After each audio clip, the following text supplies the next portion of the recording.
Hey guys, welcome back to my channel. My name is Gabriela Catano and this is Catano Glam English.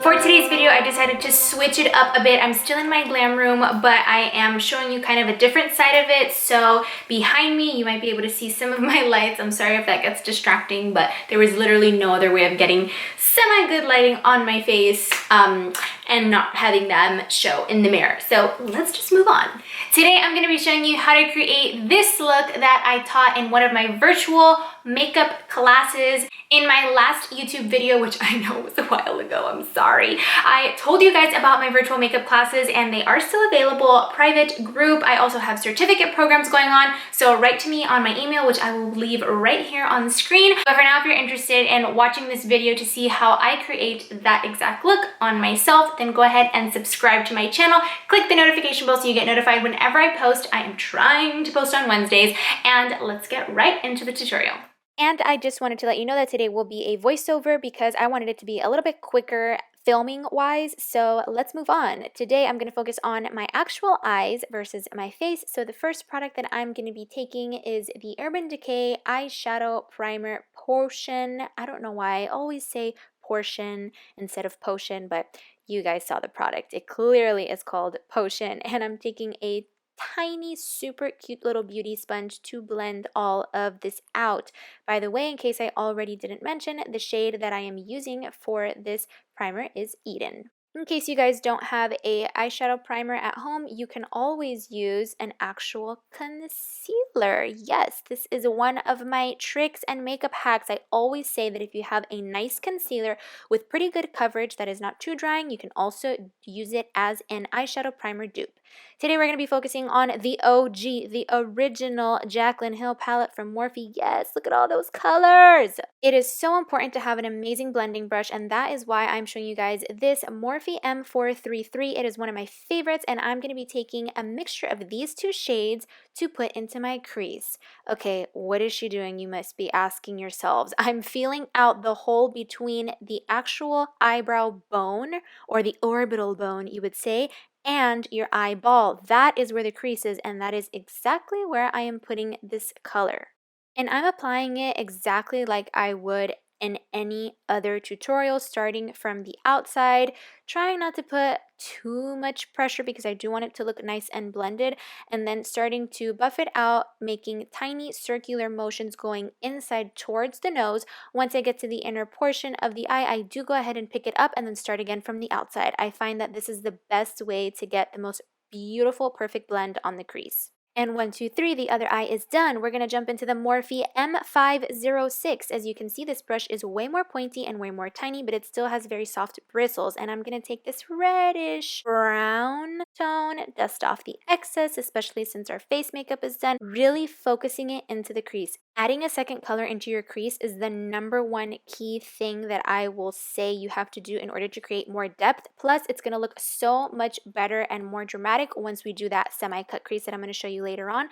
And notice that I'm not doing little circular motions. I'm doing tiny little swipes from side to side, from the outside going in. And don't be afraid to go and dip your brush back into the palette if you need to pick up a little bit more product like I did, because I felt like for some reason my other eye came out way better and with way more pigment the first time. So I'm hopping back into that original brush, and all I'm doing is just blending. I'm buffing away any sort of imperfection. If it looks a little bit too harsh on one side and not on the other, that is exactly what you guys could use the original brush for. Notice that I didn't add any extra shadow. I'm now switching over to a Luxie Mini 121 tapered brush. It's super similar to the Morphe one we use, but the top of it is very flat. And I'm going to take this dark brown and put it to the outer corner of the eye. This is going to add a lot more drama. Okay, so my technique is to just stamp it on. I'm not blending it. I'm not going from side to side. I'm not doing little circles. I'm literally stamping it on. And all of these tricks that I'm telling you guys on how to apply these eyeshadows, you will learn on a first-hand basis if you take my virtual makeup classes. Okay, that's it. I don't want to plug it anymore. And 3, 2, 1, boom, honey, the other eye is also complete. It is now time to use this concealer to cut that crease. By the way, the concealer I'm using is the Stay Naked from Urban Decay, and I'm pretty sure it's the shade 20, which is pretty light for me. I gotta be honest, I usually mix it when I use it on my face, but for a cut crease, I think it's super nice and it gives us that really clean, crisp look. It's really important to use a small, tiny, flat concealer brush. Even a paintbrush sometimes works perfectly. As you guys can see, I'm going to be trying to be as precise as possible. So I am just slowly starting to cut that crease. I like to start from the inner corner and I start to kind of draw like a half circle. I find that this is the easiest way for me and I go little piece by piece. Once I get past the middle, I go even slower and even more carefully because I don't want to cover up that dark brown color that we did apply at the very corner.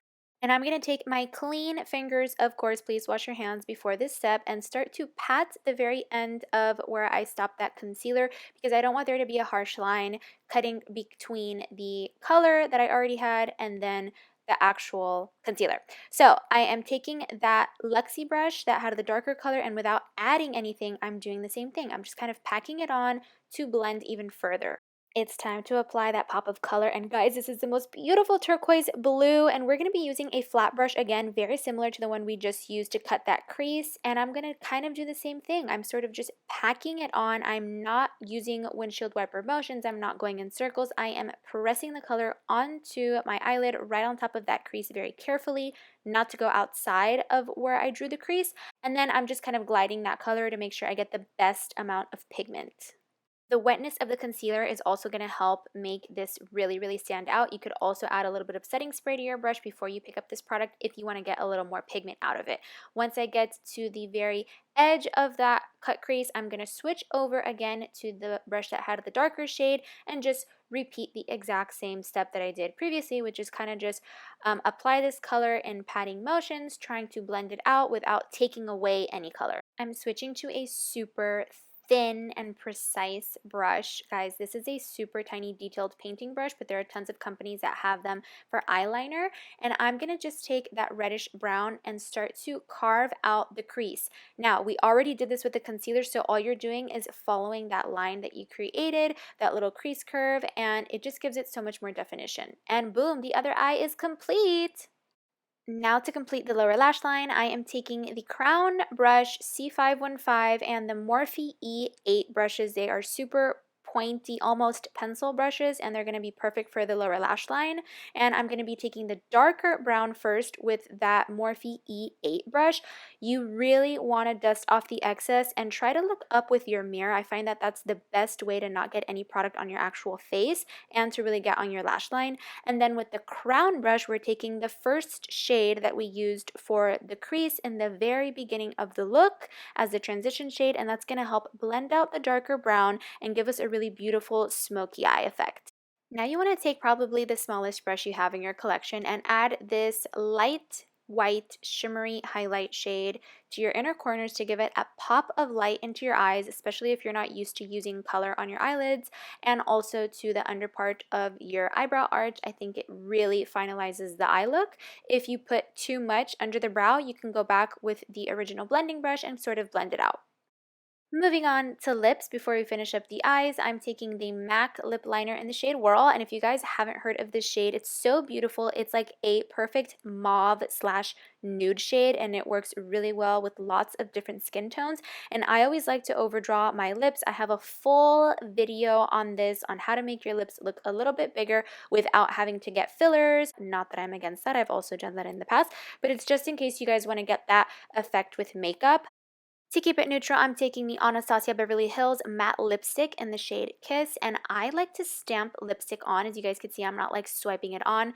For some reason, I just like how it looks better, and I feel like you use a lot less product too. I'm taking the shade Fearless from the Bretman Rock X Wet n Wild Jungle Rock collection. It's a beautiful lip gloss, and it does have a little bit of like a sparkly, sort of glittery reflex. I think it's super pretty, and this color does also match with the lipstick that I wore from Anastasia Beverly Hills. Let's hop back into the eyes to finish them up. So off camera, I did apply a little bit of mascara on the top lashes, but I'll talk to you guys about that in a second. Right now, I am taking the Lily Lashes Premium Synthetic Lashes is what they're called. So they are cruelty free, they are not real mink, and they are just as glamorous. The style that I'm wearing today is Boston.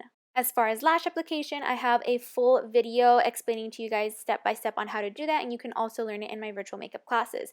Now, I'm going to apply some of this Bambi Eye Mascara from L'Oreal to the lower lashes. I truly feel that this finishes up the eye look, and it just makes everything look complete.